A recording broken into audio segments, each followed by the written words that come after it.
बारामतीमध्ये 5 दिवसात 314 मिलीमीटर पाऊस. पिंपळीमध्ये नीरा डावा कालवा फुटला. उपमुख्यमंत्री अजित पवार यांच्याकडून पूरग्रस्त भागांची पाहणी. कांदा पिकाच्या नुकसानीचाही घेतला आढावा. मुंबईमध्ये झालेल्या मुसळधार पावसामुळे ठिकठिकाणी पाणी साचलं. किंग्ज सर्कल, हिंदामाता, वाकोल्यामध्ये सुद्धा पाणी. तर पुढचे काही तास पावसाचा जोर राहणार.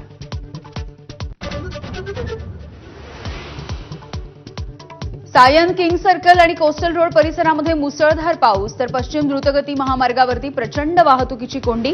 वाहतूक संथ गतीने. पहाटे झालेल्या मुसळधार पावसामुळे मुंबईतील रेल्वे रुळांवरती पाणी साचलं. मस्जिद बंदर, माटुंगा, भायखळा स्टेशनवरती सुद्धा पाणी. लोकल वाहतूकही मंदावली. मुंबईतील मुसळधार पावसामुळे केईएम रुग्णालयामध्ये सुद्धा पाणी साचलं. तळमजल्यापर्यंत पावसाचं पाणी. रुग्णांसह नातेवाईकांची मोठी गैरसोय. तर मंत्रालयाच्या बाहेरही पाणीच पाणी.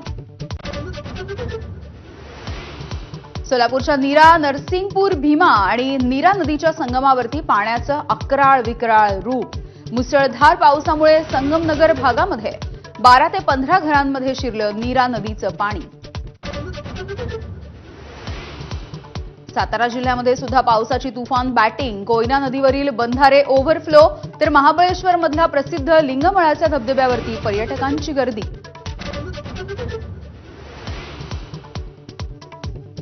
नाशिक जिल्ह्यामध्ये झालेल्या पावसामुळे पिकांचं मोठं नुकसान. अनेक ठिकाणी कांद्याच्या पिकाला फटका. तर सिन्नर बाजार समितीमधील कांद्याच्या गोण्याही भिजल्या.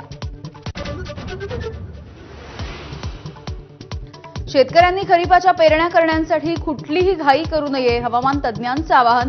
15 जून ते 15 जुलैच्या दरम्यानच पेरणी करण्याचा सल्ला.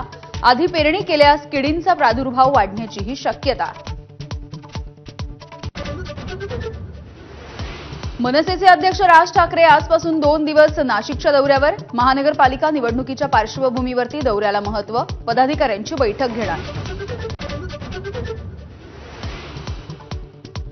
पंतप्रधान मोदी 2 दिवसांच्या गुजरात दौऱ्यावर. रोड शोमध्ये सहभाग.